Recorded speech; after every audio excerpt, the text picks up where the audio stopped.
Yabba dabba doo!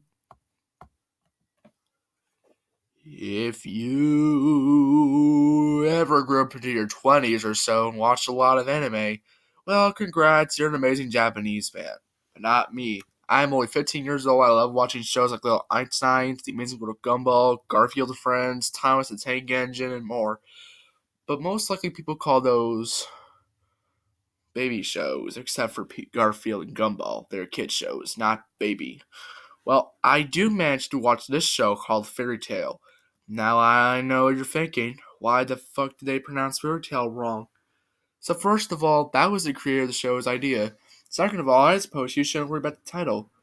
Now I'm going to tell you the story of the missing Fairytale episode. Before I get to the story, if you do not know about this anime, but listen here, Broham, I will tell you all about it. Fairy Tail is a Japanese manga series written and illustrated by Hiro Mashima. It was serialized in Kodansha's Weekly Shonen magazine from August 2nd, 2006 to July 26, 2017. With the individual chapters collected and published into 60 free tankobon volumes. Also, the show became a TV series produced by Funimation. I remember my sister Alyssa loved watching Fairy Tail as she was 17. She was in 11th grade at that time. I was a good birthday shopping for her. Alyssa asked me to get her a Fairy Tail DVD. So I went out to the Goodwill that's near a grocery store version of a farmer's market. I searched in the DVD section just for a stupid TV show on DVD. That's when the guy handed me the Fairy Tail exclusive. I thanked him and paid for the DVD at the cash register. 2 weeks later, Alyssa's birthday had come. She thanked me for the DVD I got her. Later that evening, Alyssa decided that she was going to take a 3-hour shower. Then my eyes looked at the DVD closely. From what I could tell, the cover did look like it was normal. The concept art looked like most likely different. Lucy was badly drawn. It was certainly not my writing. On the back it had a fucked up picture of Urza with bloodshot eyes. I was shocked at what I saw. Alyssa got out of the shower and turned the DVD on. It was around 3:30 a.m. I was watching Pocoyo on Nick Jr. The show did air on that channel in 2014. As the next program was starting, I heard sound of Alyssa coming up the stairs. I shut off the TV when I heard it, but she fell down the stairs on the way up. She then vomited in the toilet. I had a secret protection mask on to prevent her catching her sickness. The good thing I could breathe. A few hours later, I got in the shower, got dressed, and poured a bowl of Fruity Pebbles. As I was eating breakfast, Alyssa came to the dining room and asked her what was wrong. Or I asked her what was wrong. She started to say things like, scary, Urza, disturbing, sky. I touched Alyssa's forehead to see if she was sick, and yes, she was. My dad claimed that she shouldn't go to school today. Obviously, my parents couldn't afford me to go to school because the American education system was just bad. I did not know what the hell Alyssa looked at, so I gave the DVD a watch over while my mom and dad went to work. The menu looked like it was made in Go Anime, my control version of a DVD menu. I pressed episode 1, the intro played. However, things were off. The music was in G major and the sky was a combination of red and orange. The episode was called Lucy's Fate. It started Lucy Hartfilia in the shower. She got out, got a towel, and brushed her teeth. Meanwhile, Lucy sat down while eating a bowl of hot porridge. Then what she said really scared me half to death.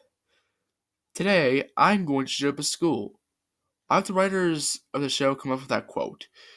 But I continue on. Lucy grabbed a gun and headed out. Natsu saw what was going on. Natsu, Lucy, what the hell are you doing?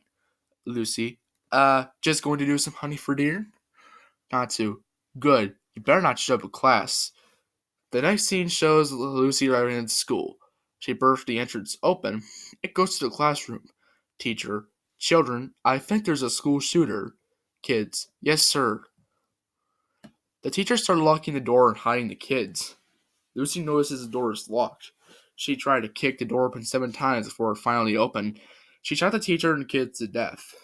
Lucy quickly ran out of the school and Urza saw her. She just walked away.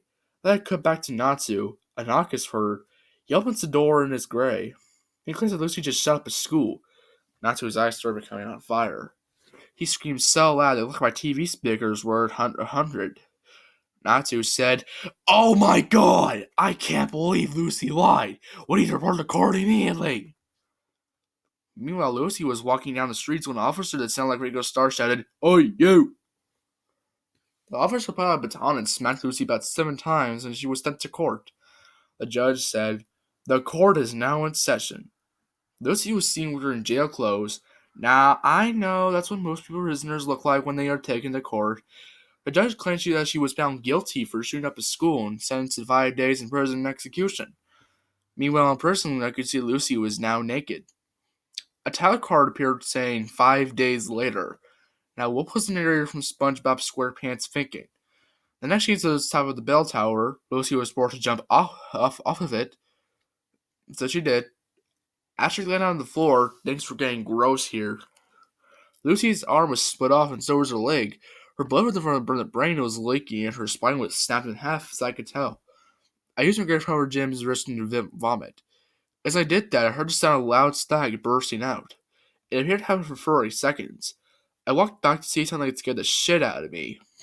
Lucy was hanging from a noose while her eyeballs were now out. The episode seemed to end there. Now I could see why Alyssa had a vomit. I ran outside and smashed the DVD with my Uncle Larry's hammer. I have no idea what I watched.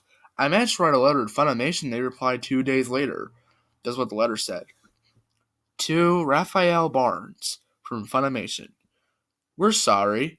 What you watched was very disturbing.